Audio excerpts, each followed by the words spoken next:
The fluorescent lights of the family courtroom buzzed overhead like angry wasps as Marcus Chen gripped the edge of the wooden table, his knuckles white with tension. Across from him sat his ex-wife's attorney, a woman in a sharp navy suit who looked at him like he was something she'd scraped off her shoe. Behind him, the gallery was nearly empty, just a handful of people scattered across the benches, strangers waiting for their own cases to be called.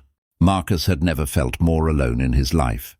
His 5-year-old daughter, Emma, was at school right now, probably sitting in her kindergarten classroom, drawing pictures with her favorite purple crayon, completely unaware that her father was fighting the most important battle of his life, the battle to keep her.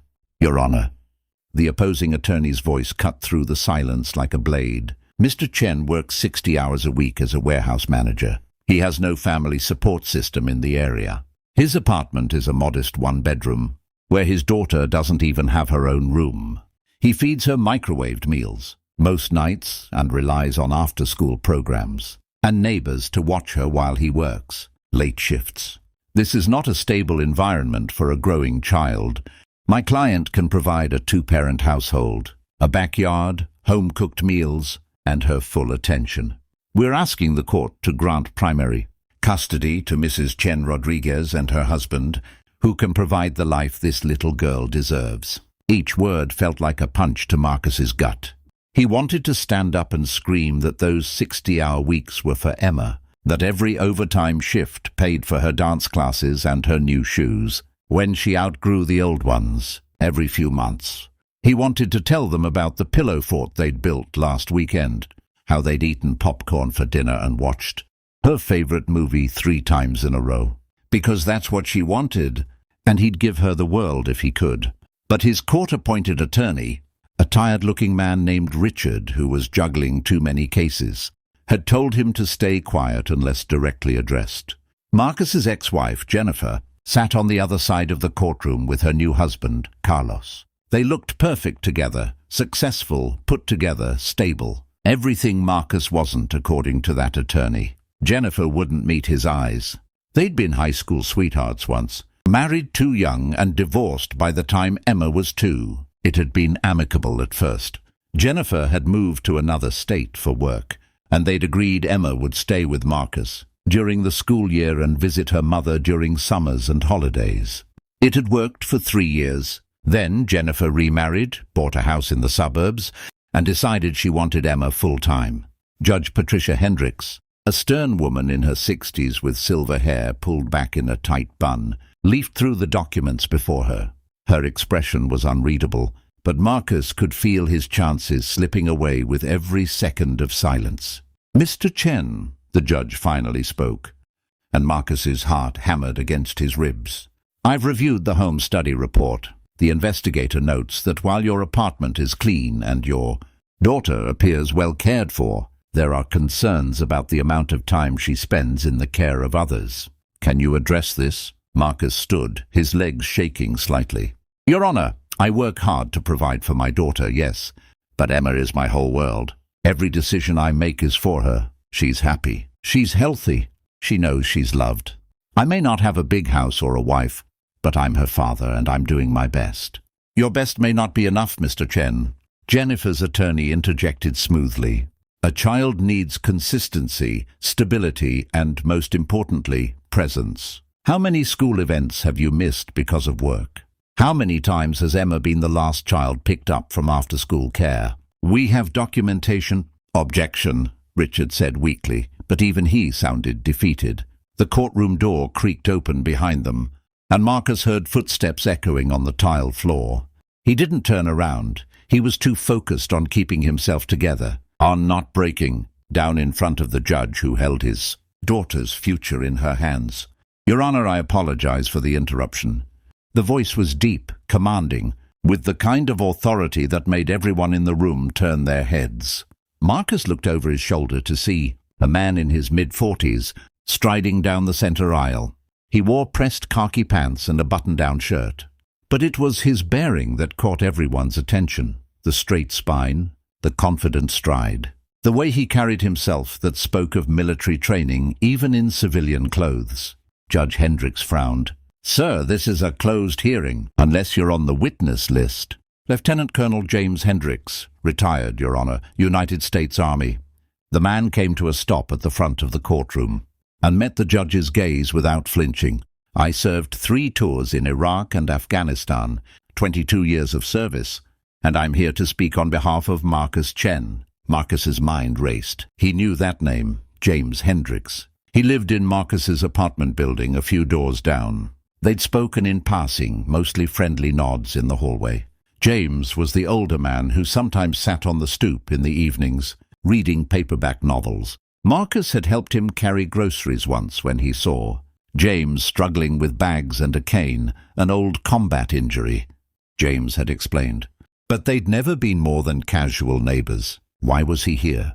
The judge's expression shifted, a flicker of recognition in her eyes. "Lieutenant Colonel Hendricks, what is your business with this case?" "Permission to approach, Your Honor." She nodded and James walked forward, producing a folded piece of paper from his pocket. "This is a character witness statement, ma'am. I should have submitted it earlier. But I only learned about this hearing yesterday when I overheard Mr. Chen on the phone with his attorney. I took the liberty of preparing this last night." Richard stood quickly. "Your Honor, I'd like to enter this into evidence and call Lieutenant Colonel Hendricks as a witness for the defense." Jennifer's attorney shot to her feet. "Objection. This is highly irregular. We've had no notice of this witness." "I'll allow it," Judge Hendricks said, her voice firm. She turned to James. "You may take the stand, Lieutenant Colonel." The next few minutes passed in a blur as James was sworn in and seated in the witness box. Marcus felt like he was watching a movie, not his real life. This man barely knew him. Why was he doing this? Richard approached the witness stand. "Lieutenant Colonel Hendricks, can you describe your relationship with Marcus Chen?" "We're neighbors," James said simply. "Have been for about 2 years. Same apartment building, 3rd floor. I'm directly across the hall from him and his daughter. And in those 2 years, what have you observed about Mr. Chen as a father?" James leaned forward slightly, his hands clasped in front of him. "I've observed a man who comes home, exhausted every single night, and still takes his daughter to the park. I've watched him teach her to ride a bike in the parking lot, running alongside her for hours until she got it right. I've heard them laughing through the walls, playing games, reading bedtime stories. I've seen him carry her on his shoulders when she's too tired to walk, kiss her forehead before school, and tell her he loves her more times in a day than most people say in a month." Marcus felt his throat tighten, tears threatening to spill over. "Last winter," James continued, his voice steady, "there was a massive snowstorm. Power went out in our building for 2 days. It was cold, below freezing. Marcus could have gone to a hotel or a shelter. But he knew some of the elderly residents in our building had nowhere to go. So he knocked on every door on our floor, invited everyone to his apartment. He had a camping stove and some supplies. That night, there were 8 people crammed into his 1-bedroom apartment. He made soup for everyone, gave up his bed to Mrs. Patterson from 3C, who's 90 years old, and slept on the floor with Emma wrapped in every blanket he owned. That's the kind of man Marcus Chen is." "Objection," Jennifer's attorney said, but her voice lacked conviction. "This is hardly relevant to custody." "It speaks to character," Richard countered. "I'll allow it," the judge said quietly. "Continue, Lieutenant Colonel." James nodded. "I've been in combat, Your Honor. I've seen men under the worst pressure imaginable. I've learned to judge character quickly because in war it can mean the difference between life and death. Marcus Chen is one of the good ones. He's not rich. He doesn't have all the advantages.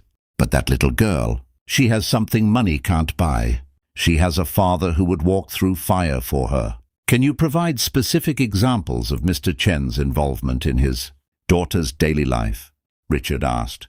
"Every morning I hear him making her breakfast. Not cereal from a box, pancakes, eggs, things that take time he probably doesn't have. He braids her hair before school, even though it takes him forever and he's terrible at it." A slight smile crossed James's weathered face. She tells him so too, but he keeps trying. He helps her with homework at the kitchen table every evening. I can hear him patiently explaining math problems, reading comprehension questions. When she's sick, he calls into work to stay home with her. I know, because I hear him on the phone, apologizing to his boss, sounding terrified he'll lose his job.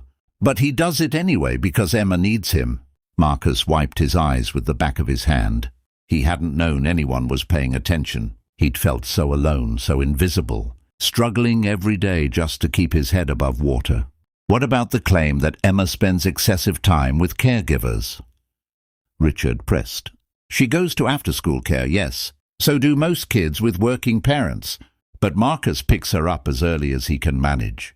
And when he has to work late, which isn't as often as the other side, claims Emma stays with me. With you? Richard said, his eyebrows rising. Yes, Marcus asked me a few months ago if I'd be willing to be an emergency contact, someone who could pick Emma up from school if he was ever stuck at work. I said yes immediately. That child is a joy to be around. We do puzzles, watch nature documentaries, make dinner together. Marcus pays me, even though I tell him not to. He always brings her to pick me up with a home-cooked meal he's made as thanks, something he prepared on his day off. Does that sound like an absent father to you? The courtroom was silent. Even Jennifer's attorney seemed at a loss for words. Judge Hendricks leaned forward.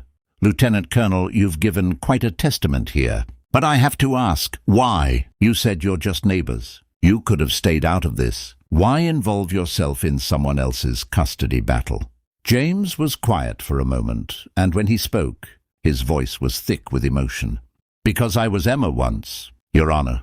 My mother raised me alone after my father died when I was 4. She worked 2 jobs, and we lived in a tiny apartment.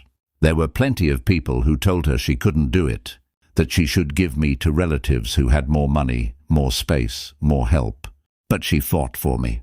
She loved me, and that love made all the difference. My mother passed away 5 years ago, and not a day goes by that I don't thank God she didn't listen to those people. He turned in his seat to look directly at Marcus. I see that same love in Marcus. I see the sacrifice, the exhaustion, the determination, and I see Emma's face when her father comes home. She lights up. She runs to him. She feels safe. That's what matters. Not the size of the apartment or whether dinner comes from a restaurant sometimes. What matters is that she's loved unconditionally by a parent who puts her first in every decision. James turned back to the judge. I served my country for over 2 decades. Your Honor, I've earned medals and commendations. But the most important thing I ever learned in the military is that you don't abandon your people when things get tough. Marcus Chen is being abandoned by a system that measures parenting by bank accounts and square footage instead of love and commitment. If that little girl is taken from him, it will break both of them. And for what? To satisfy someone's idea of what a proper home looks like. He stood from the witness chair, his cane clicking against the floor. I have a 3-bedroom house, Your Honor. I bought it with my retirement pay. It's just me rattling around in there. If the issue is space, Marcus and Emma can move in with me. If the issue is childcare, I'm retired and home most of the time. I'd be honored to help.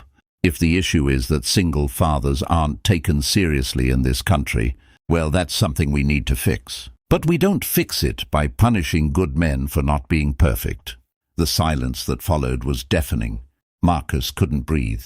He looked at Jennifer, and for the first time since the hearing began, he saw doubt flicker across her face. She leaned over to whisper something to her husband, then to her attorney. Jennifer's attorney stood slowly. Your Honor, may we request a brief recess to confer with our client? Granted. 15 minutes. As everyone filed out of the courtroom, Marcus found himself face to face with James in the hallway. For a moment, neither of them spoke. Then Marcus pulled the older man into a hug, his voice breaking. Thank you. Thank you. I don't know how to. I can't. You don't have to thank me, James said gruffly, patting Marcus's back. You're a good father. Someone needed to say it. When they reconvened, Jennifer's attorney addressed the court. Your Honor, my client would like to withdraw the petition for primary custody. She's willing to maintain the current arrangement with some modifications to the visitation schedule. Marcus nearly collapsed with relief. The judge formally denied the motion to change custody, but granted Jennifer additional summer, visitation and holiday time, a compromise. Marcus would have agreed to from the start if anyone had bothered to ask. Walking out of the courthouse an hour later, Marcus felt like he could finally breathe again. James walked beside him, and for a long moment neither spoke. "I meant what I said in there," James finally broke the silence. "About the house. You and Emma are welcome any time, and I'd be happy to help with childcare. No strings attached. We're neighbors. That's what neighbors do." Marcus shook his head in wonder. "I don't deserve this. I barely know you. You helped me carry groceries when my leg was acting up. You shoveled the snow from my doorstep without being asked. You always hold the elevator for people. You say good morning. Those things matter, Marcus. Kindness matters. When I heard what was happening to you, I couldn't stand by. I've seen too many good people crushed by a system that doesn't see them. I'll never forget this," Marcus said, his voice thick. "Emma and I will never forget what you did today." That evening, when Marcus picked Emma up from school, he held her a little tighter, hugged her a little longer. She chattered about her day, about the picture she'd drawn, about how she'd made a new friend at lunch. She had no idea how close she'd come to being taken away from him. "Daddy, why are you crying?" Emma asked, reaching up to touch his wet cheek. "Because I'm happy, sweetheart." So happy. "Can we have spaghetti for dinner?" Marcus laughed through his tears. "We can have anything you want, baby girl. Anything at all." Later that night, after Emma was asleep in her corner of their bedroom, Marcus stood on his small balcony and looked out at the city lights. Across the hall, he could see James's living room lamp glowing warm and yellow through the window. On impulse, Marcus knocked on James's door, holding a casserole dish he'd prepared. "Peace offering," Marcus said when James answered, "though it feels inadequate." James smiled and took the dish. "Come in, I was just making tea." "You drink tea?" "I'll learn." They sat at James's kitchen table. Two men from different generations, different backgrounds, different lives, brought together by circumstance and held together by something deeper: humanity, compassion, the simple act of showing up when someone needed help. "I never asked," Marcus said eventually. "Why did you really do it?" "The truth." James was quiet for a long time, staring into his mug. "Because Emma reminds me of my daughter." "You have a daughter?" "Had Lily. She died in a car accident 12 years ago. She was 7. James's voice was steady, but Marcus could hear the ocean of grief beneath it. "My wife left me after that. We both handled it differently, and it broke us. I threw myself into the army, took every deployment I could get, tried to run from the pain. When I finally retired and came home, I realized I'd spent so long running that I'd forgotten how to live. I'm so sorry." "Don't be. It taught me something important. Life is fragile. Love is rare. And when you see someone fighting to hold on to both, you help them. You don't stand by and watch them struggle alone." He looked up at Marcus with eyes that had seen too much war, too much loss. "You're a good father. Don't let anyone ever tell you different." Marcus nodded, unable to speak past the lump in his throat. In the months that followed, something remarkable happened. Marcus and Emma did move in with James, not because they had to, but because the old soldiers' house felt less empty with their laughter filling it, and Marcus's daughter had adopted him as an honorary grandfather. James taught Emma to garden in his backyard, to identify birds, to appreciate old movies. Marcus cooked dinner every night for all 3 of them, and they ate together like a family. On Emma's 6th birthday, James was the one who held the ladder while Marcus hung party decorations. Jennifer came for the celebration, and Marcus saw her surprise at the life he'd built, the community he'd found. She pulled him aside before leaving and said quietly, "I was wrong. She belongs with you. I can see that now." Standing in James's backyard that evening, watching Emma chase fireflies in the twilight while James told her stories about the constellations, Marcus understood something profound. Family wasn't always about blood. Sometimes it was about a stranger who became a friend, a neighbor who became a hero, a retired soldier who stood up in a courtroom and fought. One more battle, not for his country, but for what was right. Sometimes it was about the people who saw you struggling and didn't look away. Sometimes it was about kindness, offered freely without expectation of return. And sometimes when the world told you that you weren't enough, it was about the voice that said, "Yes, you are, and I'll stand with you to prove it."